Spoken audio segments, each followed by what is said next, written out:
জুলাই সনদ বাস্তবায়ন কিভাবে হবে তা পরিষ্কার নয় বলে মন্তব্য করেছেন এনসিপির সদস্য সচিব আক্তার হোসেন।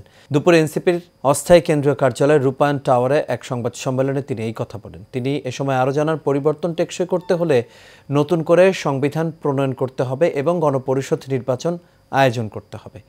সোহাগ মিয়ার ক্যামেরায় ওয়ালিদ সিদ্দিকের রিপোর্ট। জুলাই সনদের খসড়া সম্পর্কে পর্যবেক্ষণ জানাতে দলের অস্থায়ী কার্যালয়ে রূপায়ণ টাওয়ারে সংবাদ সম্মেলন করে এনসিপি।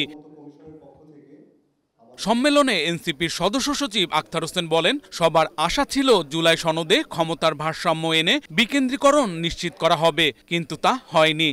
বাংলাদেশে মানুষের জুলাইয়ের যে আন্দোলন, সেই আন্দোলনের সময়কালে মানুষের অবদানের জায়গাগুলোকে তুলনামূলকভাবে দুর্বলভাবে উপস্থাপনের একটা বিষয়ের সঙ্গে যুক্ত রয়েছে। সবথেকে গুরুত্বপূর্ণ যে বিষয়টি, যে জুলাই সনদের বিষয়গুলো নিয়ে আমরা আলোচনা করেছি, কিন্তু এটার বাস্তবায়ন কিভাবে হবে সে বিষয়টা এখনো পর্যন্ত পরিষ্কার নয়। তিনি আরও বলেন, বাংলাদেশের জুলাই সনদের অঙ্গীকারগুলো সত্যিকার অর্থেই বাস্তবায়ন করতে গণপরিষদ নির্বাচনের মধ্য দিয়ে নতুন সংবিধান প্রণয়নই একমাত্র সমাধান। জুলাই সনদের কার্যকারিতাকে যদি নিশ্চিত করতে হয়, এলএফও করতে হবে।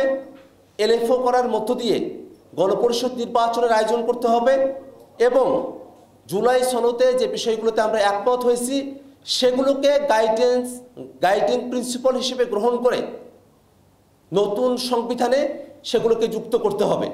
হাসিনার সংবিধানে স্বৈরাচারী উপাদান নিয়ে নির্বাচন হলে ফ্যাসিবাদ ফিরে আসার সংশয় প্রকাশ করেন তিনি।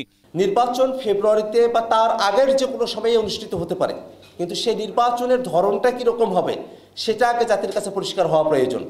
আমরা কি বিদ্যমান যে সংবিধান, সেই সংবিধানকে রেখেই, বহাল তবিয়তে রেখেই যে সামনের নির্বাচনে যদি আমরা অংশগ্রহণ করি, তাহলে বাংলাদেশে ওই সংবিধানের মধ্য দিয়েই আবার ফ্যাসিবাদ ফিরে আসার একটা সম্ভাবনার জায়গা রয়ে যাবে। Walid Siddiqui, Asian television, Dhaka.